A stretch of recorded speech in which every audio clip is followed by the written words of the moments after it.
So, hi. Amazing morning po. Ito, i-explain natin kung paano mag-work ang unilevel commission.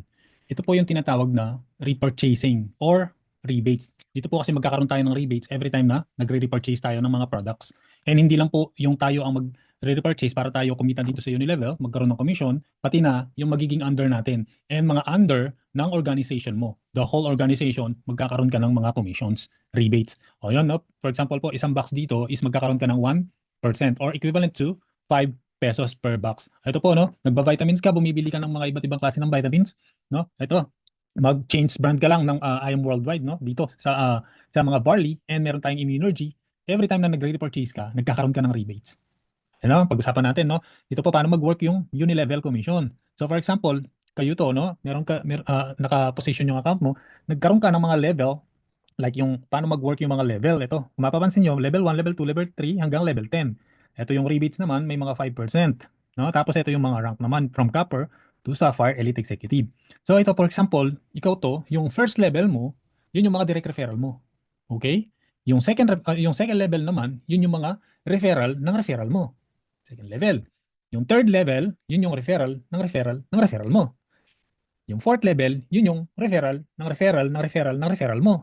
So, ganun naman po yun, no?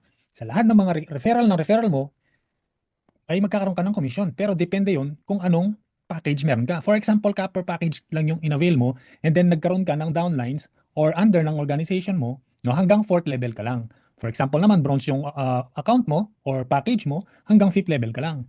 Silver package mo, hanggang sixth level ka lang. Gold package mo hanggang 7, Jade or Platinum hanggang 9, o dito maganda yung rank up talaga from Sapphire to Diamond. O lalo na and so on and so forth po yun. No? Lalo na ngayon, meron na tayong Crown Diamond. O di ba? So habang tumataas yung rank mo dito, lalong tumataas yung mga commission mo dito. So ito for example, meron akong table dito. No? Ang sabi dito, yung unang nag-repurchase, level 4 siya, meaning copper package siya. Nag-repurchase siya ng 600 points, meaning 6 na box or mga ganon, no? Basta unilevel points yung 600 points, no? So, level niya is level 4 o original level niya is level 4 pa rin. O, magkakaroon siya ng unilevel points. Ayan yung commission niya. Meron siyang 15 pesos. Di ba? O, so, dito naman sa pangalawa, 10th level, meaning executive ito. Sapphire Elite Executive. Pero ang original rank niya is, ang original level niya is level 13. Oh, dito 'di ba si Maria Teresa Mahinay. Oh, ayan oh. Nag-repurchase po siya ng total na unilevel points na 200. Oh, kinat lang sa unilevel points. Oh, ito yung nagkaroon siya ng commission ng 10 pesos. Oh, dito makikita mo barya-barya no. Oh, barya-barya po talaga no. O tayo po nag-start lang po tayo dito ng magkano lang 15 pesos. O hanggang ngayon lumalaki na, umaabot na ng 500 yung sa akin. Eh what if, no, after 2 years or 3 years, gaano nakalaki yung unilevel commission mo? 'Di ba?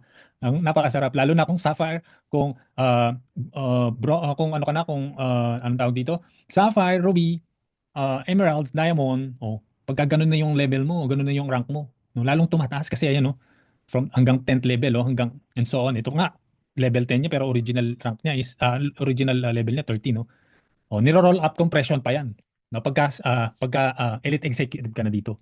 Ganun naman nagwo-work ang unilevel commission, no? Monthly po yan, monthly. Ayan.